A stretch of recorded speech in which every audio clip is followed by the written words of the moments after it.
Anyways, I thought that was weird. So, she started confessing to me that that's how she got her black cat. She owned a black cat, right? That would follow her everywhere. Like, it was her little companion. Never left her side. And so I was like, really? She's like, yeah. Like, birds follow me. And that's why I got a garden, because, like, it got weird that I would be feeding them out there. So I just got a garden so they could just peck out of my garden. And I was like, that is really strange that you have the same phenomenon that happens to me as well. And she's like, yeah, I love sitting out here, pulling a chair, and watching the birds come. And I was like, me too. That's so weird. And she's like, but I've never seen such a big crow until now. Like, the birds that you're attracting are abnormally large. And I'm like, yeah, they are very large crows and ravens. And I also attract really big cats to the point where, like, it scares people. She's like, yeah, I've noticed the big cats that are coming around, they look like they're coon mix.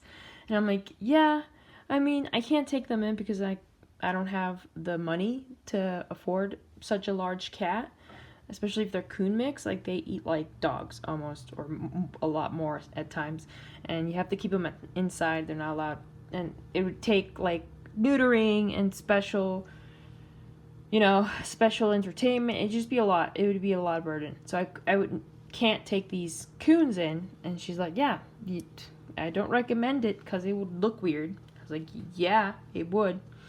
So she's like, but you can own a black cat. I was like, maybe, but I have not seen one in a long time, since I was a teenager. And she's like, that's how I got my black cat. Maybe it'll happen for you. I was like, thanks, Mary Jane. That's a weird thing to say to someone, but thank you. I guess someday I'll own my own black cat that won't leave my sight and looks weird and eerie at everyone. Doesn't let anyone pet it but you. But oddly enough, you talk to it and it just does everything you want. She's like, yeah, it'll come. It'll happen. It'll happen for you. And I was like, okay, Mary Jane. How's that dementia? It's a good thing. It's a good thing. The dementia is a good thing. Sometimes it's good to forget things. And I was like, oh, that's a good tip. She's like, dementia is not that bad. It gets bad when it's time to go. I was like, what do you mean? She's like, when you're at the end crossroad where you're about to go over the bridge finally, when you reach that point in the road, it gets really, really bad. It's a battle. It's a real struggle, but it's time to go. We all die. I was like, thank you, Mary Jane. Those are some wise words.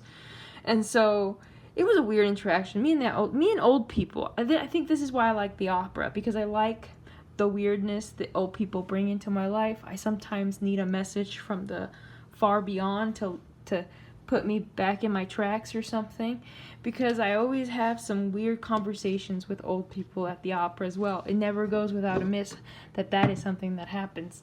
So, yeah, and, I was just, like, perplexed that the neighbors started getting really suspicious about Mary Jane and me, and I was like, she's poor, she has no one, there's nothing I could possibly do to her, and she can do to me. We're just kind of defenseless out here with, her and me, and my grandma.